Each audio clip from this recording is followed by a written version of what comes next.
বন্ধুরা, আমি with village ফুডে তোমাদের সবাইকে স্বাগত জানাই। আজকে আমি তোমাদের রান্না করে দেখাবো নিরামিষ পালং শাকের তরকারি। এই পালং শাকের তরকারিটা ভাত কিংবা রুটির সাথেও খাওয়া যায়। এখানে আমি গ্যাসটা জেলে রেখে দিয়েছি। এখানে কড়াই গরম হয়ে গেছে। আমি সর্ষের তেল দিয়ে দেবো। সর্ষের তেল ফোড়নে আমি গোটা জিরে আর চেরা কাঁচা লঙ্কা ভালো করে আমি এটা ভেজে নেব। আর এখানে কেটে রাখা টমেটো, পরিমাণ মতো নুন দিয়ে ভালো করে কষিয়ে নেব আমি এটা। আর দেবো আদা বাটা। এবার আমি আদা বাটা দিয়ে খুব ভালো করে আমি এটা কষিয়ে নেব। আর এখানে আছে আমার লঙ্কা গুঁড়ো, হলুদ গুঁড়ো জলের সাথে আমি মিশিয়ে আমি দিয়ে দেবো। মশলাটা আমার খুব ভালো করে আমি এটা কষিয়ে নেব।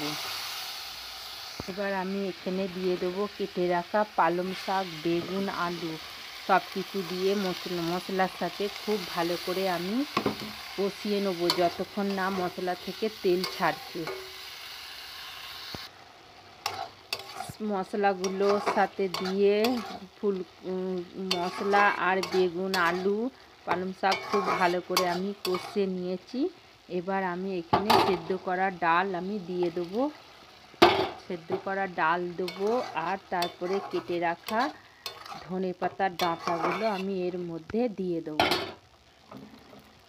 এখানে আমি ধনেপাতার ডাঁটাগুলো আমি দিয়ে দেবো।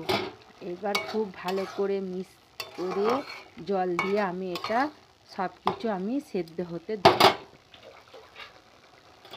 ডালের গামলাটাতেই আমি ডাল ধোয়া জলটা আমি এর মধ্যে দিয়ে দেবো। খুব ভালো করে আমি এটা রান্না করে নেব।